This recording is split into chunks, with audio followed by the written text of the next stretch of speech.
Hello friends, ഇന്ന് നമുക്ക് റവ കൊണ്ടൊരു ഉപ്മാവ് പെട്ടെന്ന് എളുപ്പത്തിൽ ഉണ്ടാക്കാൻ പറ്റുന്നത്.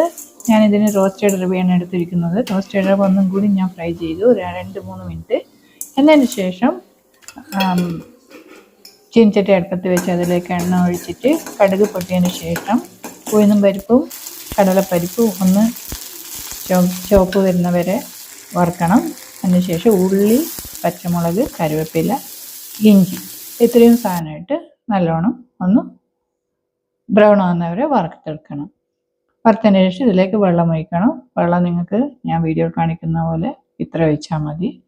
അത് ഞാൻ കുറച്ച് കൂടുതൽ ഒഴിക്കും, കാരണം കുറച്ച് അത്ര കട്ടിയായിട്ടുണ്ടാവില്ല ഉപ്മാവ്, കുറച്ചൊരു ടേസ്റ്റി ആയിട്ടുണ്ടാവും. അതിനു വേണ്ടി അതിനുശേഷം വറുത്ത റവ ഇതിലേക്ക് കുറേശ്ശെ ആയി ഇടണം. ഒന്നിച്ചിടാൻ പാടില്ല, കട്ട പിടിച്ച് പോകും. അതിന് വേണ്ടി കുറേശ്ശെ ആയിട്ട് ഇങ്ങനെ ഇളക്കിക്കൊണ്ടേ ഇരിക്കണം. ഞാൻ വീഡിയോയിൽ കാണിക്കുന്ന മാതിരി ചെയ്താൽ മതി. ഇത് കട്ട കെട്ടൂല. ഇതുപോലെ ചെയ്തതിന് ശേഷം ഇതാ നിങ്ങൾക്ക് കാണാൻ പറ്റും.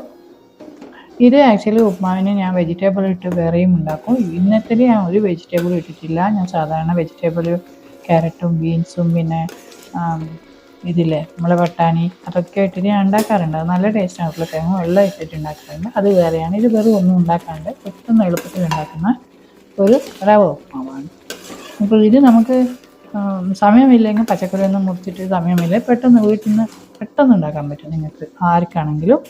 പിന്നെ ലാസ്റ്റിൽ ഇതൊക്കെ ഒന്ന് ശരിയായതിന് ലാസ്റ്റ് ഒരു 2 ടീസ്പൂൺ നെയ്യ് ഒഴിച്ചാൽ മതി. നല്ല ടേസ്റ്റിയാണ്.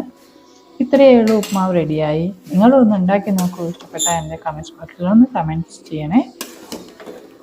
കണ്ടോ, ഉപ്മാവ് റെഡിയായില്ലേ? എത്ര പെട്ടെന്നായി, എളുപ്പത്തിൽ ഉണ്ടാക്കാൻ പറ്റും. ആക്ച്വലി നമുക്ക് റോസ്റ്റഡ് റവ കടയിൽ കിട്ടും. ആ റോസ്റ്റഡ് റവ വാങ്ങിച്ച് ഒന്നും കൂടി ഒന്ന് വറുക്കണം. ഒന്നും കൂടി ഒരു 3 മിനിറ്റ്, കയറി വന്നാൽ 4 മിനിറ്റ് ഒന്ന് വറുത്തെടുക്കുക. വറുത്തെടുത്തതിന് ശേഷം പിന്നെ ഉള്ളിയും പച്ചമുളകൊക്കെ മുറിച്ചിട്ടതിന് ശേഷം ഇതുപോലെ ഒന്ന് ഉണ്ടാക്കി നോക്കും. നിങ്ങൾക്കും ഇഷ്ടപ്പെടും, കാരണം കുറച്ച് വെള്ളം കൂടുതൽ വെച്ചാൽ മതി. അപ്പോൾ ഉപ്മാവിന് കുറച്ചൊരു ടേസ്റ്റ് കൂടുതലായിരിക്കും. പിന്നെ എണ്ണ നിങ്ങളുടെ ഇഷ്ടം ആവശ്യത്തിന്, നിങ്ങളുടെ ഉപ്പ് ആവശ്യത്തിന് വെള്ളത്തിൽ ചേർക്കണം. അത് മറക്കരുതേ, ഉപ്പിടാൻ മറക്കരുതേ. അത് കഴിഞ്ഞതിന് ശേഷം ഈ നെയ്യിട്ടാൽ കൂടുതൽ ടേസ്റ്റിയാണ്. എണ്ണ കുറച്ച് കൂടുതൽ ഒഴിച്ചാൽ നല്ല ടേസ്റ്റിയാണ്. പക്ഷേ ഞാൻ അധികം ഒഴിക്കാറില്ല, കുറച്ചേ ഒഴിക്കാറുള്ളൂ. നിങ്ങൾ നോക്കി ചെയ്തോളൂ. Thank you.